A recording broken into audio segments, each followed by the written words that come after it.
Drage moje gledateljice, specijalno osobe preko 50 godina života, želim vam danas dati jednu krasnu izvanrednu vijest. Govorit ćemo o najvažnijim mineralima koji igraju ključnu ulogu u sprečavanju nastanka varikoznih vena. Govorit ćemo što su varikozne vene, specijalno ću dugo govoriti o tome što uzrokuje varikozne vene, da znate prepoznati ono što je najgore za vaše zdravlje pa da pokušate to promijeniti.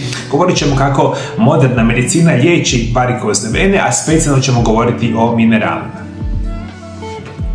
Varikozne vene su proširene, vijugave i tamno plave i ljubičaste vene koje se najčešće pojavljuju na nogama. Nastaju kada krv u venama ne cirkulira pravilno, već se zadržava zbog oslabljenih venskih zalistaka. Ti mali ventili, koji inače sprečavaju povratak krvi unatrag, s vremenom gube snagu i elastičnost. Kada krv počinje zaostajati, vene se šire, zidovi postaju slabi i vidljivo izbočeni. Ovo stanje nije samo estetski problem, ono održava ili pokazuje poremećenu cirkulaciju i opterećenje cijelog venskog sustava. Dugotrajno stajanje, sjedenje, pretilnost, hormonalne promjene i genetska predispozicija najčešće su razlozi zbog kojih vene počinju gubiti svoju prirodnu čvrstoću, a to ćemo malo kasnije reći. Kao i uvijek, trebalo bi dosta već shvatiti da jednostavno samo zdrav način života, zdrave navike i zdrave prirodni lijekovi će pravilno i sigurno izvući uzrok varikoznih vena pa da ih se riješite. Nažalost, mi smo u tom vrtloku današnjeg modernog života kada sve radimo u potpunosti pogrešno, pa veliki broj osoba ima i ove varikozne vene. Zašto nastaju varikozne vene? Uzroci varikoznih vena duboko su povezani sa načinom života, prehranom i stanjem cirkulacijskog sustava. Kada vene gube svoju prirodnu elastičnost, krv se više ne može učinkovito vraćati prema srcu. Umjesto da slobodno teče, ona se pod utjecajem gravitacije zadržava u donjim dijelovima tijela, najčešće u listovima i bedrima. A to zadržavanje krvi stvara povećani pritisak u venama, koji s vremenom se šire i njihove stijenke slabe. Ti zalisci su mali u samim venama, ali iznimno važni mehanizmi koji sprečavaju da se krv vraća unatrag. Kada se oni oštete, vene više ne mogu pravilno zatvarati, krv stagnira, a stijenke postaju sve tanje i podložne oštećenjima. Tako nastaje kružni problem, što je više zalistaka oštećeno, to je više zadržavanje krvi i brže napredovanje samih problema. I kada govorimo o uzrocima samih varikoznih vena, njih ima puno, to ću vam sad malo kasnije pričati. Jedan od onih razloga koji ne možemo abnormalno puno djelovati ili jako puno, to će biti genetska predispozicija. Jednostavno određeni broj osoba u svom genetskom materijalu ima upisano za varikozne vene, ali na njih naravno možemo pomoći sa zdravim životom i prirodnim lijekovima. Što još potiče varikozne vene? Prije svega dugotrajno stajanje ili sjedanje. To je neprirodan položaj za vene. Čovjek nije stvoren da po 8 sati dnevno stoji ili sjedi. Naše vene imaju prirodnu potporu u mišićima nogu, koji djeluju poput pumpe i pomažu krvi da se vraća prema srcu. Kada dugo stojimo ili sjedimo, ta mišićna pumpa ne radi. Krv se zadržava u donjim dijelovima nogu, a tlak u venama raste. Najjednostavniji oblici prevencije je da jednostavno vježbate i pokrenute noge svaki 30 do 60 minuta. Lagano hodanje, istezanje, rotacija gležnjeva i sl. Dakle, prevedeno, morate imati normalnu tjelesnu težinu, morate se redovito kibati, vježbati i ako sjedite dulje od 30 do 60 minuta, jednostavno malo prošetajte, malo se razgibajte, bit će bolje. Još jedna velika stvar što veliki broj vas naravno ne vodi računa, jedan od glavnih razloga varikoznih vena će biti prekomjerna tjelesna težina. Mi živimo u vremenima kada je jako veliki porast osoba koji imaju prekomjernu tjelesnu težinu, specijalno vi žene nakon menopauze, jako veliki broj vas, skoro 60-70% ima prekomjernu tjelesnu težinu. Budite sigurni da prekomjerna količina masnih naslaga jako loše utječe na varikozne vene i to morate podhitno popraviti. Isto tako možemo reći da hormonalne promjene utječu na varikozne vene. Žene češće pate od varikoznih vena zbog utjecaja hormona, estrogena i progesterona. Tijekom trudnoće, menopauze ili korištenja hormonskih kontracepcijskih pilula dolazi do širenja krvnih žila i smanjenja elastičnosti njihovih stijenki. Trudnoća dodatno povećava rizik jer rastuća maternica stvara pritisak na vene u zdjelici, a povećava volumen krvi koji opterećuje venski sustav. Isto tako možemo reći da starenje nije nešto izvanredno za varikozne vene, jer s godinama se smanjuje količina kolagena i elastina u tijelu, proteina koji u krvnim žilama daju čvrstoću i elastičnost. Vene postaju tanje, mišići slabiji, a zalisci manje učinkoviti. Taj proces nije moguće potpuno zaustaviti, ali se može značajno usporiti zdravim načinom života, što je jako bitno za reći. Prije nego što nastavimo sa emisijom, moji dragi gledatelji, imam jednu veliku vijest za sve vas. Moja 4. knjiga, koja se naziva Čudesni prirodni lijekovi, 3. dio, je službeno u prodaji. I ova knjiga je najveća, najbolja knjiga koju sam ja ikada u životu napisao.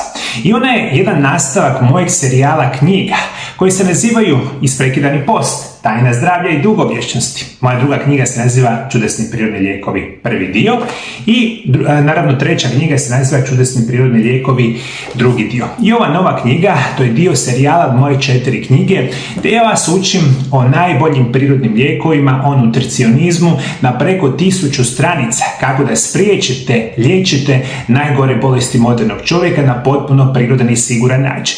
Imam još jednu veliku vijest. Ove sve moje 4 knjige od sada su dostupne na čak 11 stranih jezika.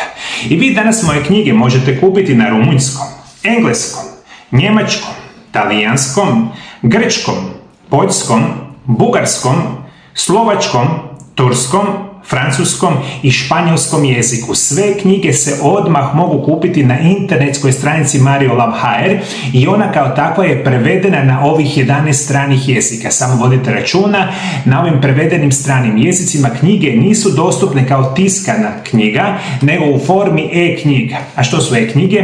To su one knjige koje vi kupite sada u obliku elektronskog oblika, naravno sami knjiga, i one vama dolazi direktno na vašu e-mail adresu i vi onda takve knjige čitate putem mobitela, tableta, kompjutera i dolazi u roku nekoliko dana. Sve knjige su prevedene na 11 stranih jezika, nova je knjiga naravno na hrvatskom dostupna i u tiskanoj verziji, i odite na internetsku stranicu, kupite knjige. Svi koji ne znate kupiti knjige, javite se u moju ordinaciju na brojeve telefona +385 98 91 79 200 i mi ćemo vam, drage volje, vas uputiti kako da kupite moje knjige o čudesnim prirodnim lijekom. Kada govorimo o uzrocima varikoznih vena, možemo reći da nedostatak fizičke aktivnosti je jako problematičan. Jer kada se ne krećemo, krv postaje gusta i spora. Mišići nogu prestaju djelovati kao pumpa, a vene gube potporu. Zato je tjelesna aktivnost temelj zdravih vena.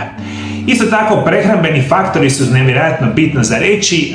Jedan od glavnih uzroka, osim svih ovih stvari, će biti jako loša prehrana, bogata prerađenim namirnicama, šećerom, soli i svim onim lošim namirnicama što mi svakodnevno jedemo, i naravno u velikom broju slučajeva žene nakon 50. godine života piju jako velike količine kemijskih sintetskih lijekova svaki dan, i veliki broj naravno tih lijekova ima negativan i štetan utjecaj na krvožilni sustav i moguće da to sve uzrokuje varikozne vene. I sad kad vidite ovu svu situaciju, nije čudno da jako veliki broj osoba i svake godine sve više i više imaju varikozne vene. To želimo promijeniti. Možemo reći kada imate varikozne vene koji su prvi jasni simptomi. To će prije svega biti osjećaj težine u nogama, blagi otok, peckanje ili svrbež. I kako bolest napreduje, pojavljuju se vidljive vijugave vene, tamne mrlje na koži i bol pri dugotrajnom stajanju. Neki od tipičnih simptoma uključuju otečene gležnjeve i listove, grčeve u nogama, osobito noću, osjećaj umora i pulsiranja u venama, promjene boje kože, suhoću i svrbež.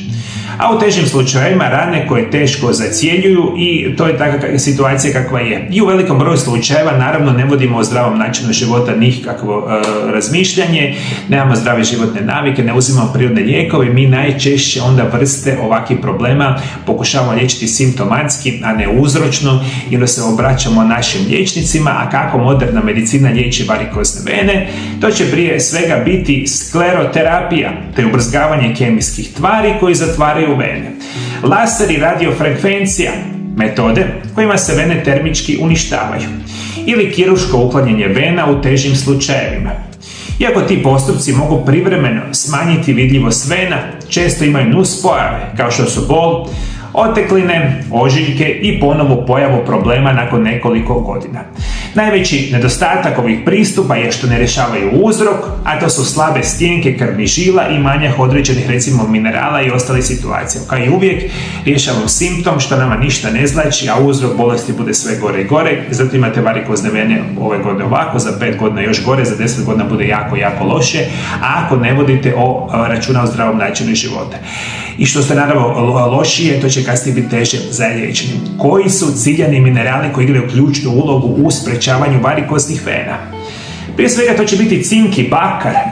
Su tihi čuvari elastičnosti krvnih žila. Oni djeluju u savršenom skladu, podržavajući sintezu kolagena i elastina, proteina koji čini stjenke vena čvrstima, ali i elastičnima.